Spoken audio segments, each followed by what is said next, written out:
مجموع اللطائف کے اندر ہے کہ بنی اسرائیل کے اندر ایک کثیر العیال شخص تھا،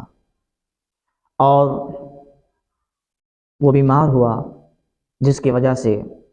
فاقہ کشی، تنگ دستی کا سامنا کرنا پڑا۔ اور جب بچوں کی بھوک و پیاس کو وہ برداشت نہ کر سکا تو اس نے اپنی زوجہ، اپنی عورت سے کہا کہ جاؤ اور جا کر کسی سے کچھ مانگ کر لاؤ۔ وہ عورت اپنے خاوند کے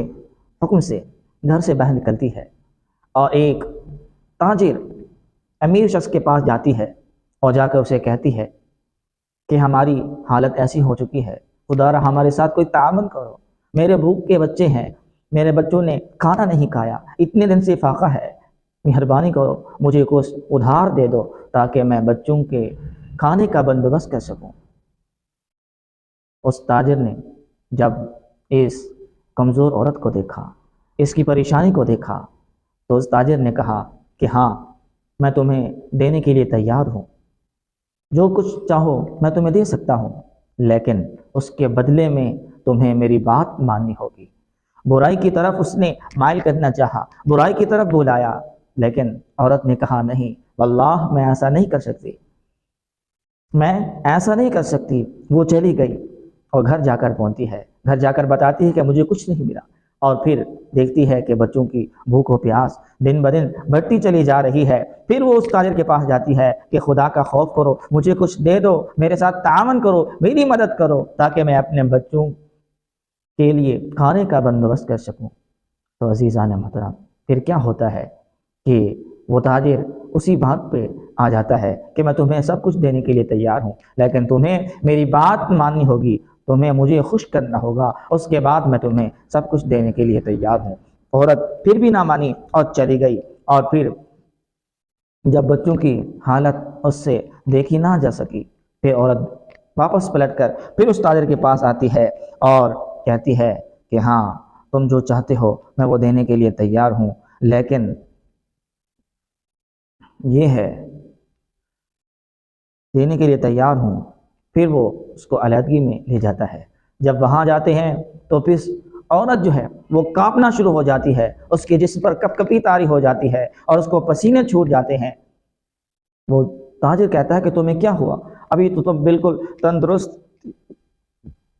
اچانک تمہاری طبیعت کو کیا ہوا کہ بگڑنے لگی ہے؟ تو اس عورت نے کہا کہ مجھے رب کا خوف آ رہا ہے، میں رب تعالیٰ کے خوف سے ڈر رہی ہوں،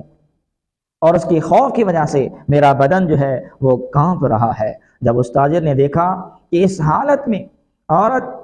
کہ جس کے گھر میں فاقہ کشی ہے، جس کے گھر میں بچے بھوکے پیاسے ہیں، جس کا خاوند بیمار ہو چکا ہے اور تنگدستی کا عالم ہے، اس عالم میں بھی عورت جو ہے اس کے دل میں خوف خدا ہے، وہ خوف خدا میں کانپ رہی ہے، اور میں اس کو گناہ کی طرف لے کر آیا ہوں، گناہ کی طرف مائل کیا ہے، اور گناہ کرنے کی خاطر اس کو یہاں علیحدگی میں لے کر آیا ہوں۔ جب اس کے ذہن میں یہ باتیں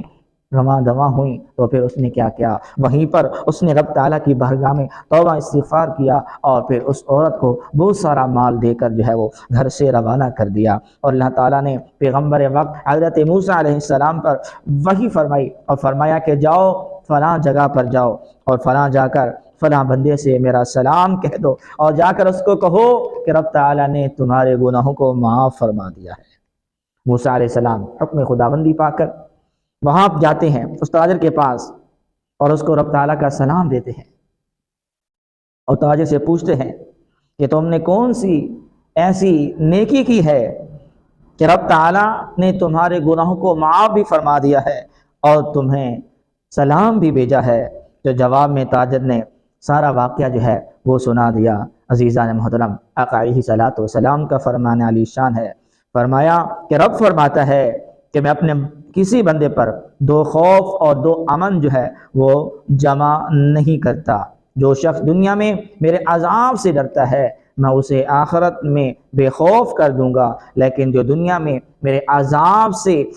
بے خوف رہتا ہے میں اسے آخرت میں خوف زدہ کر دوں گا۔